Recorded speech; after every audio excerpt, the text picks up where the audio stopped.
El pecado y el infante. ¿A dónde va el infante cuando muere? Este es un pequeño estudio sobre si los infantes son culpables delante de Dios y lo que creo bíblicamente. Algunos dicen que la escritura menciona una edad responsable de pecado, antes de la cual los niños no son considerados responsables del pecado y no son responsables delante de Dios. Pero hay pasajes sobre la herencia del pecado que nos dice que aún antes de nacer los niños tienen culpa delante de nuestro Dios y una naturaleza pecaminosa que no solo les da una preferencia al pecado, sino que también Dios los mira como pecadores.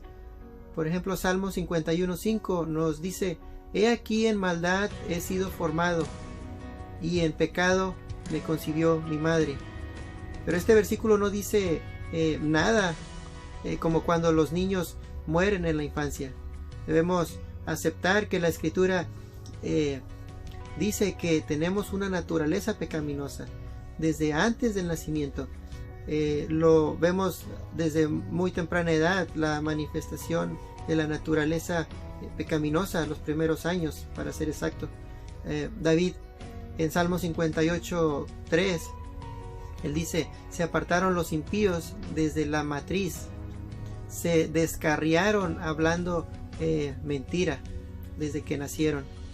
Entonces, ¿qué podríamos decir sobre los infantes que mueren antes de crecer lo necesario como para entender y creer en el Evangelio? ¿Podrán ser salvos? Tendríamos que decir si los infantes son salvos.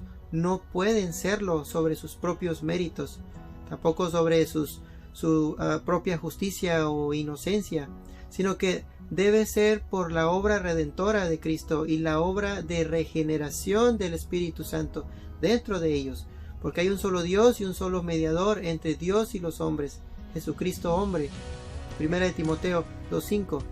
Juan 3:3 dice: de cierto digo, que el que no naciere de nuevo no puede ver el reino de Dios. Pero es posible que Dios regenere, es decir, que le dé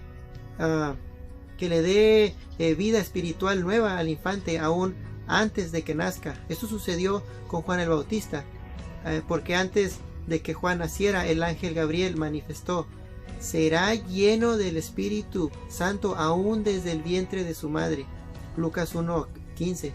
Entonces podemos decir que Juan el Bautista nació de nuevo antes de haber nacido. De hecho, su madre Elizabeth dijo de él: saltó de alegría a la criatura que llevo en el vientre, cuando María, la madre de Jesús, llegó a saludar a Elizabeth. Lucas 1:44. Algo parecido vemos en Salmos 22:9. David habla sobre confiar en Dios desde la infancia. Fui puesto a tu cuidado aún antes de nacer. Desde el vientre de mi madre, mi Dios eres tú. Además, el escritor de Salmo 71 dice: de ti he dependido desde que nací. Entonces es claro que Dios puede salvar a los infantes en maneras no comunes, independientemente de oír y entender el Evangelio, haciendo una regeneración muy temprano, en ocasiones antes de su nacimiento. A esta regeneración probablemente le sigue una conciencia inicial e intuitiva de Dios y una confianza en Él a una edad muy temprana, pero al final es algo que no podemos entender. Pero lo que sí debe quedar en claro es que no es la manera habitual en que Dios salva a las personas. La salvación generalmente sucede cuando alguien escucha y entiende el Evangelio y pone entonces su confianza en Cristo. Pero en situaciones fuera de lo común, como la de Juan el Bautista, Dios dio salvación antes del entendimiento. Esto nos lleva a la conclusión de que sin duda es posible que Dios pueda hacerlo también cuando sabe que el infante morirá sin haber escuchado el Evangelio. ¿Cuántos infantes salva Dios de esta manera? Bueno, es una buena pregunta. La Escritura no lo dice, entonces no podremos saberlo. y debemos entender que cuando la Escritura guarda silencio, no es sabio que hagamos declaraciones definitivas.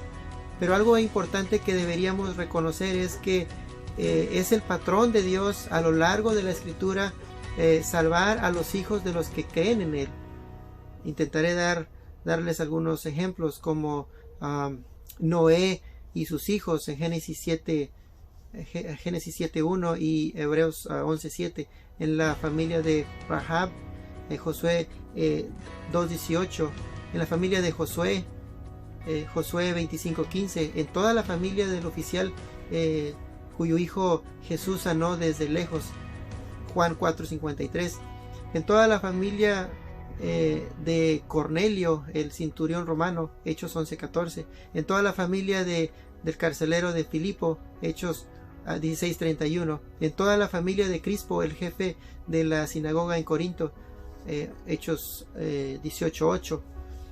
Esto debe llevarnos a alabar a Dios, porque su forma usual de actuar es que su justicia generalmente se extienda a los hijos de los hijos. Salmos 103:17, y aún hay más, por ejemplo Hechos 2:39, Primera de Corintios 1:16, Mateo 18:10. Ahora, estos textos nos dicen que Dios no dicen que Dios automáticamente salva a los hijos de los creyentes, porque todos sabemos de hijos de padres cristianos que crecieron y rechazaron al Señor, y la Biblia nos da ejemplos como los de Absalón y Esaú, pero sí indican que el protocolo más común de Dios, es decir, la manera normal en la que Él actúa, es atraer a sí mismo a los hijos de los creyentes. Un caso relevante es el caso del primer hijo de Betsabé y el rey David. Cuando el bebé murió, David dijo: yo voy a él, mas él no volverá a mí. Segunda de Samuel 12:23. Recordemos que David siempre tuvo una gran confianza en que viviría para siempre en la presencia del Señor, según los salmos de David. También tenía la confianza de que vería a su hijo de nuevo cuando muriera. Esto se entiende mejor como que él estaría para siempre con su hijo en la presencia del Señor.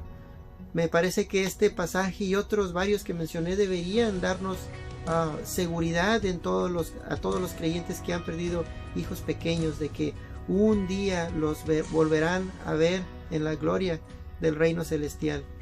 Y sobre los hijos de los no creyentes que mueran a una edad muy temprana, la Escritura no dice nada, y esto debemos dejarlo completamente en las manos de Dios y confiar en que Él será justo y misericordioso, y si son salvos no será sobre la base de ningún mérito propio ni de ninguna inocencia que podamos suponer que tenían.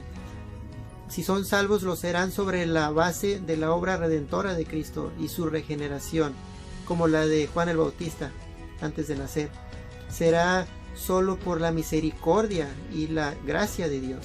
La salvación es siempre por su misericordia, no por nuestros propios méritos, según Romanos 9:14. Y la Escritura no nos permite decir más que eso. Espero que este resumen les dé algo de luz y perciban mejor sobre la soberanía y la misericordia de Dios. Dios les bendiga.